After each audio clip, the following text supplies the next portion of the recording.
नमस्कार दोस्तों, मैं राजकुमार मौर्य प्रखर इंडिया यूट्यूब मंच पे आपका स्वागत है। उत्तर प्रदेश में 2027 में विधानसभा का चुनाव है, लेकिन 2027 के विधानसभा चुनाव से पहले उत्तर प्रदेश में पंचायत का चुनाव है। पंचायत का चुनाव मतलब गांव की सरकार, जिसमें प्रधानी का चुनाव होता है, बीडीसी का चुनाव होता है, जिला पंचायत सदस्य, जिला पंचायत अध्यक्ष और ब्लॉक प्रमुख का चुनाव होता है। दोस्तों, तमाम लोग पूछ रहे हैं भैया चुनाव कब होगा, चुनाव के लिए आरक्षण का नियम क्या होगा। आज की इस वीडियो में आपको बहुत सारी बातों को बताने जा रहे हैं। आपकी जो भी इच्छा आप लोग कमेंट करके अपनी राय को जरूर बताइएगा। सबसे पहले पंचायत चुनाव के बारे में दो प्रमुख कमियों के बारे में हम बात करेंगे। दोस्तों, जैसा कि हमारे देश में अशिक्षा ज्यादा है, आप माने या ना माने, पंचायत के चुनाव के लिए हमारी मांग है कि कम से कम एक न्यूनतम योग्यता तय कर दी जाए, ताकि पढ़े लिखे लोग पंचायत में जा सके, पंचायत के चुनाव में भाग ले सके, जिससे कहीं ना कहीं पढ़ाई के प्रति लोगों को आकर्षण मिलेगा, लोगों को मोटिवेशन मिलेगा, जिससे पढ़े लिखे लोग जब चुनकर आएंगे तो कहीं ना कहीं बेहतर काम करेंगे। हम यही उम्मीद करते हैं। बाकी दोस्तों, मैं बताना चाहता हूं, एक जो जनता के द्वारा चुनाव ना करा करके सरकार चाहे जिसकी भी हो, जिला पंचायत अध्यक्षों का और ब्लॉक प्रमुखों का चुनाव करा रही है, यह जनता नहीं चाहती है। क्योंकि जिला पंचायत सदस्य चुनाव जीत जाते हैं बेचारे, चुनाव जीतने के बाद तो वोट देते हैं। अगर वो चुनाव होता है, पक्ष विपक्ष का कैंडिडेट होता है, कुछ माल पानी पा जाते हैं। जहां पक्ष विपक्ष का कैंडिडेट नहीं होता है वहां वो भी नहीं मिलता है, और जहां आदमी माल पानी पा गया वहां पर काम नहीं करता है। आप सब जानते हैं, लेकिन बहुत सारे लोग ऐसे भी हैं जो काम करते भी हैं। तो अपवाद छोड़ दीजिए, बाकी सब चीजें आपके मर्जी की हैं। बाकी जो यहां पर दोस्तों खबर है, आप सब समझ सकते हैं कब होगा चुनाव, इसका नियम क्या होगा, आप देखिएगा। जी न्यूज की खबर है, उत्तर प्रदेश में त्रिस्तरीय पंचायत चुनाव ग्राम पंचायत, क्षेत्र पंचायत, जिला पंचायत हर 5 वर्षों में आयोजित किया जाता है। ऐसे में पिछला पंचायत चुनाव 2021 में संपन्न हुआ था, इसलिए अगला चुनाव 2026 में होने की संभावना है। इस चुनाव में 2021 के आधार पर ही सारी चीजें की जाएंगी लगभग।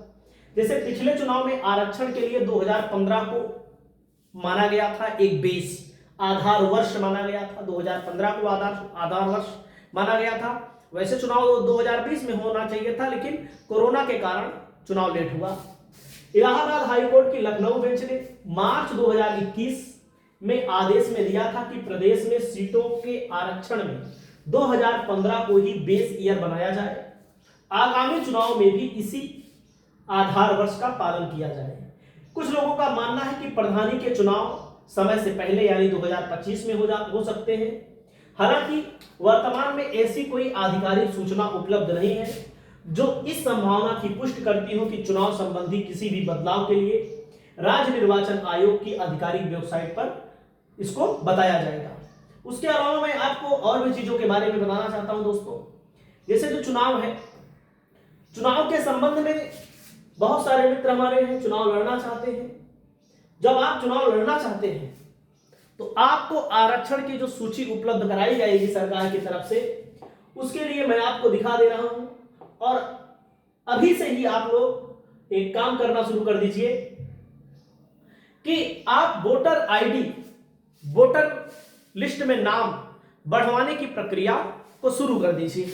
उसके लिए आपको अपने संबंधित बीएलओ से मिलना पड़ेगा, और बीएलओ अगर आपके संपर्क में है तब भी, नहीं है तब भी उनका नंबर आपको वेबसाइट के माध्यम से मिल जाएगा।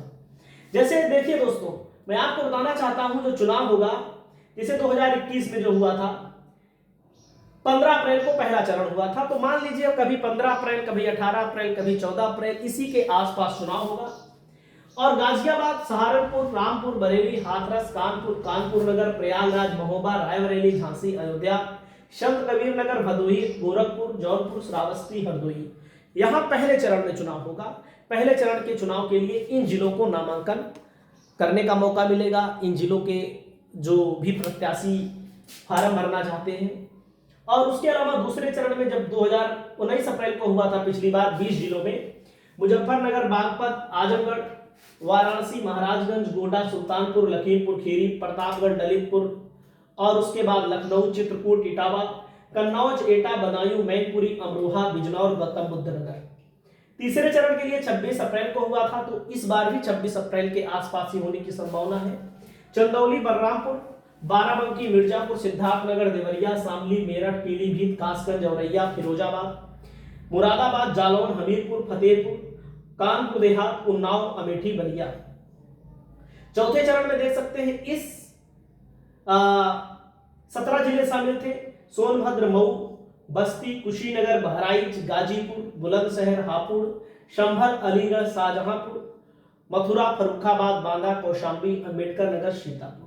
ये आपके लिए दोस्तों ये सब चीजें हैं। लेकिन मैं आपको एक चीज और बताना चाहता हूं कि जैसे आरक्षण का मामला है, आरक्षण सरकार घोषित करेगी। जब सरकार घोषित करेगी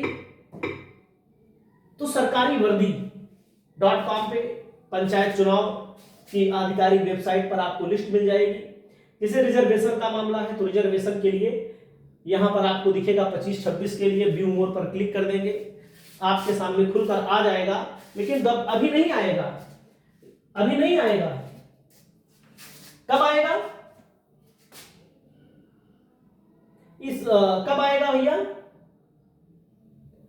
ये आएगा जब चुनाव आने वाला होगा तो तब आएगा।